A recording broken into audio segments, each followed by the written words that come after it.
ఎందుకు ఏమిటి అన్న వివరాలు కావాలంటే నీ అమ్మని, అదే మందడం జమీందారు వంశానికి చెందిన శకుంతలాదేవిని పంపించు, చెప్పి పంపిస్తా. దాని అమ్మనే వచ్చాను, ఏమిటో చెప్పు.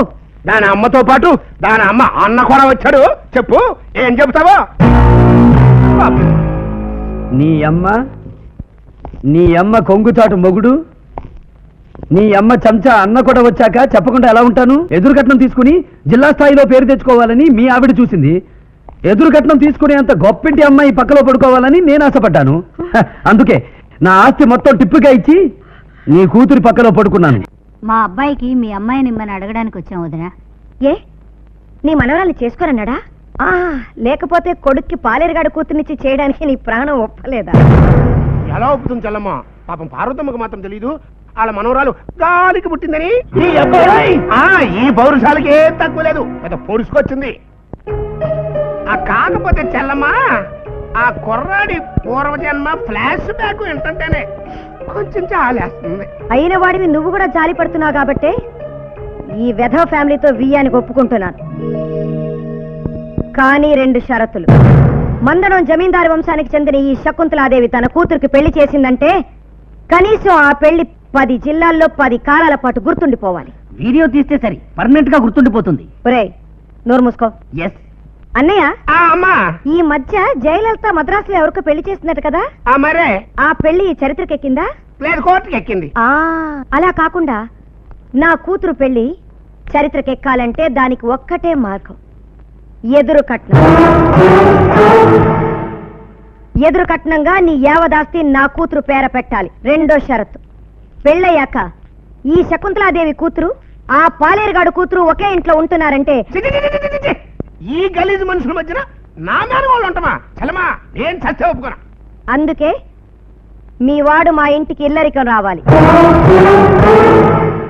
ఈ 2 షరతులు మీకు ఇష్టమైతే చెప్పండి, తాంబూలాలు పుచ్చుకుందాం.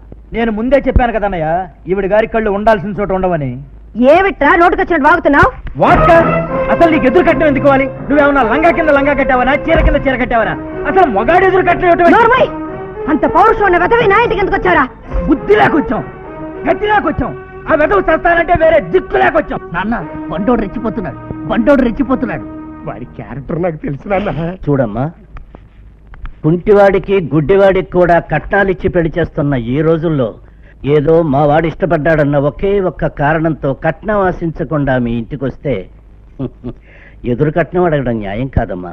శకుంతల, పాత కష్టాలు కూడా మర్చిపోయి మళ్లీ సంబంధం కలుపుకోవాలనే ఉద్దేశంతోనే ఇంటికి వచ్చారు. కాదనకుండా ఈ సంబంధం ఒప్పుకో. మీరు నోరు మూసుకోండి. సిగ్గు లజ్జ వదులుకుని మన ఇంటికి వచ్చారు కదా అని అడుక్కు తినే బెదవల స్థాయి కూడా లేని ఈ బేవల స్థాయి కొడుకుని నా అల్లుడు చేసుకోమంటారా? అందుకే షరతులు అడిగారు. అన్నయ్య, కడుపు నిండిందా? ఇంకా కావాలా? అక్క, దీనికంటే మంచి సంబంధం తీసుకొచ్చి నీ కొడుకు పెళ్లి చేస్తా. పదా ఆగరా అన్నయ్య, ఈ సంబంధమే ఖాయం చేసుకుందాం. వదినా, పెళ్లికి నువ్వు పెట్టిన 2 షరతులకి ఒప్పుకుంటున్నాను. అమ్మా పార్వతమ్మా, ఏదో ఆవేశంలో అన్నట్టున్నావు, ఇంకొకసారి ఆలోచించు తల్లి. అన్నీ ఆలోచించే చెప్తున్నాను జ్ఞానేశ్వరరావు. అమ్మా, పెద్దమ్మా, నీ బిడ్డలాంటి వాణ్ణి, నా మొహం చూసి చెప్పమ్మా. అత్తమ్మ మీకు కట్నం ఇస్తానన లేదమ్మా, మిమ్మల్ని ఎదురు కట్నం అడిగిందమ్మా. అవును, నా కొడుకు ఇల్లరకం కూడా వస్తాడు. వదినా, బ్రాహ్మణ్ణి పిలిపించు, ముహూర్తాలు పెట్టుకుందాం. బోలో స్వతంత్ర భారత్ కి. నీకు సంతోషమేగా బాబు? నువ్వు, నీ అత్త, నీ పెళ్ళాం, నీ అత్త తరపు వాళ్ళంతా నవ్వుతూ సుఖంగా బతకండి రా, సుఖంగా బతకండి.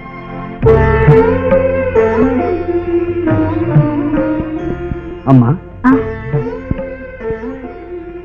నా అన్నదమ్ములు ఏదో తొందరపడి నేను నానా మాటలు అన్నారు.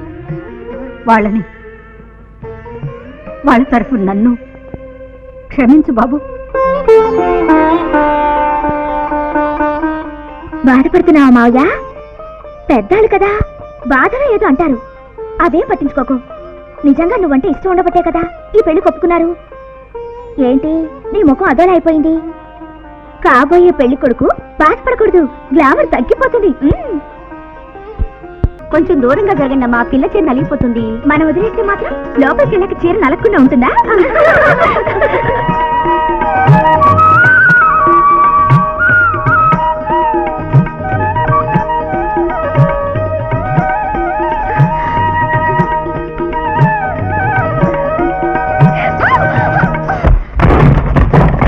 అదేంటండి ఏదో బావిలో బిందె పడిన శబ్దం వచ్చింది. శోభనం గదిలో మంచం ఎరిగి ఉంటుందిలే, పడుకో. మరి మన శోభనప్పుడు మనసు విరగలేదే. మా వాడుకున్న కెపాసిటీ నాకు లేదు గానే పొడుగవే.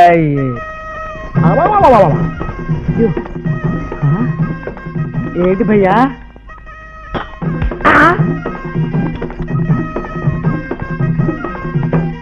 చూసారుగా, నా గదిలో మైసూరు టేక్ మంచం ఉంది కానీ దాన్ని తీసుకెళ్ళండి ఆ గదిలో. అలాగే.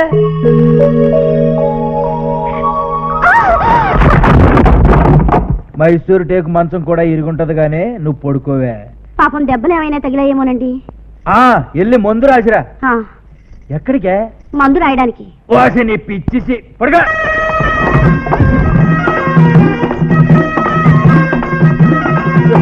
అయ్యో, ఈ మంత్రం కూడా ఎరగొట్టారా?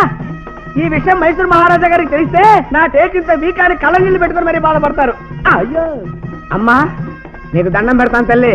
ఈ రోజు నుంచి శుభ్రంగా హార్లిక్స్, బోర్నవిటా, జీవంతోను వాడు. నీ మొగుడు సామాన్యుడు కాదమ్మో, సామాన్యుడు కాదమ్మో. ఏమండే, ఇంకా మన ఇంట్లో గట్టి మంచాలు లేవని మీరేం కంగారు పడకండి.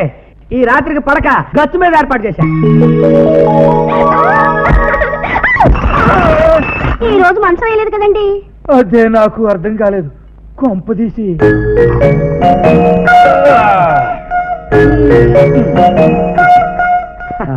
అయ్యా, ఫస్ట్ నైట్ మల్లెపూలను నలిపేవాళ్ళని చూశాను, గాజులు పగలగొట్టేవాళ్ళని చూశాను, మంచాలు ఎరగొట్టేవాళ్ళని కూడా చూశాను, కానీ ఈ టైప్ లో రాళ్ళని పగలగొట్టేవాళ్ళని మిమ్మల్ని చూశాను. బాబు, మీరు సామాన్యులు కాదు.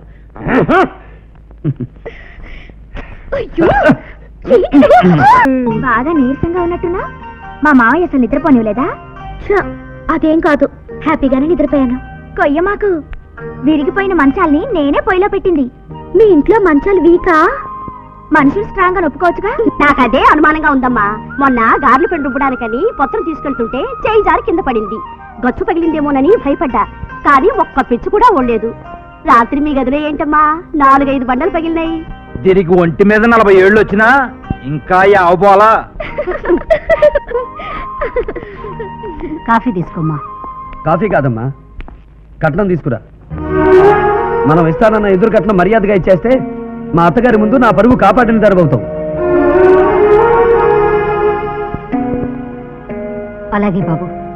మేమేం మర్చిపోలేదు నాయనా నీ కట్నం సంగతి. అమ్మ సంతకాలు తప్ప ఆస్తి దస్తావేజులన్నీ సిద్ధంగా ఉన్నాయి. అమ్మాయిని ముందు కాఫీ తాగని. ఏంటి వంశీ ఇది? మా అమ్మ ఏదో వాగిందని నువ్వు దాన్ని పట్టుకుని వేలాడుతున్నావు. అత్తయ్య ఎంత బాధపడిందో ఏంటో. అదేమిటో బాధపడుతుందని మీ అమ్మకిచ్చిన మాట తప్పమంటావా? ఇవ్వగా బాబు నగలు. దస్తావేజు కాగితాల మీద సంతకం పెడతాను. ముందు నువ్వు కూర్చో కూర్చో. అబ్బో, చాలా బరువుగా ఉంది. మా ఆవిడ మొయ్యగలదంటావా? నిన్నే మోసింది ఈ నగల లెక్క. ఏంటి వంశీ నువ్వు? అసలే అత్తయ్యని ఇప్పుడు వాడికి బాధ పెట్టావని నేను ఫీల్ అవుతుంటే ఇవన్నీ తీసి నా మెళ్ళలో వేస్తావేంటి? ఇందులో నువ్వు ఫీల్ అవ్వాల్సింది ఏమీ లేదు. నీకు రావాల్సిన నగలు నువ్వు తీసుకుంటున్నావు. నాకు చాలా ఇబ్బందిగా ఉంది. ఇప్పుడు ఇవన్నీ పెట్టుకోవడం అరే, బాగోదు. పిచ్చిదన్నా మాట్లాడతావేంటి? నీ నగలు నువ్వు పెట్టుకోక నేను పెట్టుకుంటానా? చూసావా శారదా, మా ఆవిడ రంగు ముందు బంగారం కూడా కనపడటం లేదు. ఏమైనా నా పెళ్ళం అంతకెత్తే. కాబట్టి కదా వెంటపడి మరీ కట్టుకున్నా. కరెక్ట్ గా చెప్పావు. మరీ గంగిరెత్తి పెట్టినట్టు అన్ని ఇప్పుడే పెట్టాలా? ముక్కు పడకతో సహా అన్ని నీ ఒంటి మీద ఉండాలి. అలా ఎప్పుడన్నా నిన్న పెట్టారా? కరెక్ట్ గా చెప్పు శారదా. నగల వల్ల మా ఆవిడికి అందం వచ్చిందా? మా ఆవిడ వల్ల నగలకు అందం వచ్చిందా? ఇవ్వగా బాబు దస్తావేజులు. థ్యాంక్స్ అమ్మా. తీసుకో తీసుకో. రా, మనకి రావాల్సిన ఎదురు కట్నం తాలూకు మొత్తం ముట్టింది కాబట్టి హ్యాపీగా వెళ్ళి మీ అమ్మకి చూపించు.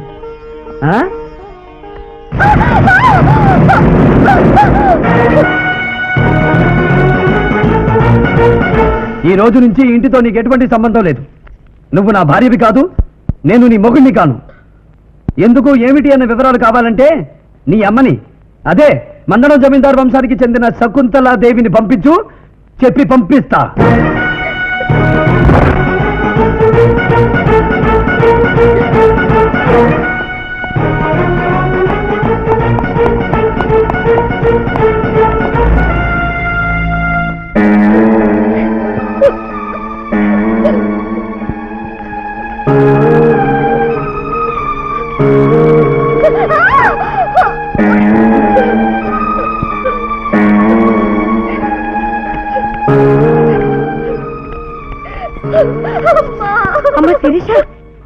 ఏమైందమ్మా ఏమైంది ఆ నగలేమిటమ్మా?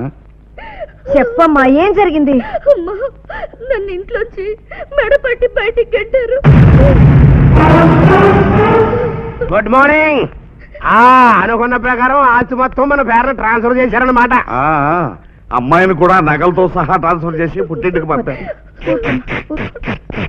ఈ రోజు ఎలా జరుగుతుందని నాకు ఆ రోజే తెలుసు. ఏ, నోర్మై.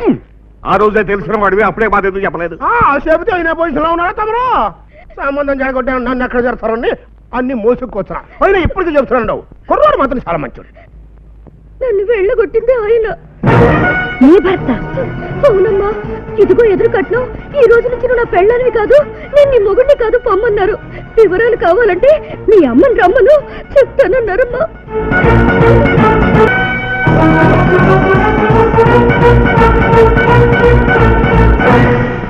ఏమిట్రా మా అమ్మాయిని ఇంట్లోంచి కట్టేసావట? వివరాలు అడిగితే మీ అమ్మని రమ్మను చెబుతానన్నావట. దాని అమ్మనే వచ్చాను ఏమిటో చెప్పు దాని అమ్మతో పాటు దాని అమ్మ అన్న కూడా వచ్చాడు. చెప్పు, ఏం చెప్తావా? నీ అమ్మ కొంగుచాటు మొగుడు, నీ అమ్మ చెంచా అన్న కూడా వచ్చాక చెప్పకుండా ఎలా ఉంటాను? అత్త, స్వీట్ ఎంత బాగున్నా ఎక్కువ తినలేము. 3 రోజులకే నీ కూతురు మొహం మొత్తేసింది. ఏమిట్రా తెలివిగా మాట్లాడుతున్నాను అనుకుంటున్నావా? ఇందులో తెలివిగా మాట్లాడడానికి ఏముంది మామ? Very clear. ఎదురు కట్నం తీసుకుని జిల్లా స్థాయిలో పేరు తెచ్చుకోవాలని మీ ఆవిడ చూసింది. ఎదురు కట్నం తీసుకునే అంత గొప్పింటి అమ్మాయి పక్కలో పడుకోవాలని నేను ఆశపడ్డాను. అందుకే నా ఆస్తి మొత్తం టిప్పుగా ఇచ్చి నీ కూతురి పక్కలో పడుకున్నాను. టిప్పుగా ఇచ్చి నా పక్కన పడుకోవడానికి నేను వ్యభిచారనుకున్నావా? చూడు శిరీష, ఈ సీన్ లో మన ఇద్దరి మధ్య డైలాగే లేదు. అంతా మీ అమ్మకి నాకే. అనకూడదు కానత్త. పాలకోవాలంటే నీ కూతురు పెదాల ముందు నా పొలాలంతా అనుకున్నాను. నెగనెగలాడే దీని బొంటి ముందు అసలు దీన్ని నవ్వే చాలు నగరెందుకు అనుకున్నాను. ఏ మాటగా మాట చెప్పుకోవాలి. మంచం మీద ఉన్నప్పుడు నీ కూతురు అబ్బో ఎంత హుషారు. నేను పంచకళ్యాణి గుర్రం తొన్నప్పుడు కూడా అలాంటి ఫీలింగ్స్ రాలేదత్త. ఏం కూతుర్ని కన్నావత్త? ఆ షేపు, ఆ ఊపు, ఆ చూపు అంతా నీ పొలికే. ఇప్పుడు అర్థమైంది మావయ్య నీకెందుకు ఎదురు చెప్పడం. నువ్వు ఊరుకోత. ఎందుకలా కోర్టులో పంటరోతులో 3 సార్లు అరుస్తావు? శాంతం చెప్పని. ఏమిటా నువ్వు చెప్పేది? నా కూతురు నేర్పించని నువ్వు ఊరికే వదలను. ఊరికే ఎక్కడ వదిలేవే? సుబ్బిశెట్టి దగ్గర చింతామణి తోచినట్టు మా ఇల్లంతా తోచారు. 250 ఎకరాల మాగాని నొక్కారు. 7 వారాల నగలు తొక్కారు. ఏంటి చెల్లమ్మా, ఇంకా నీకు అర్థం కాలేదా? 7 వెనకాల ఏదో బ్యాక్గ్రౌండ్ ఉంది, అందుకే ఇంత పెద్ద ప్లాన్ చేస్తున్నాడు. ఇంకేంటో డైలాగ్ రానొస్తున్నాం. ఎలా మొదలే? రేయ్, నా చెల్లమ్మ ఫ్యామిలీ కోసం ఎన్నో త్యాగాలు చేసిన బాడీరా ఇది. ఈసారి నీ కోసం, నీ ఫ్యామిలీ నాశనం కోసం ఇంకా పెద్ద ప్లాన్ చేస్తా. ఎలా మొదలే? రండి.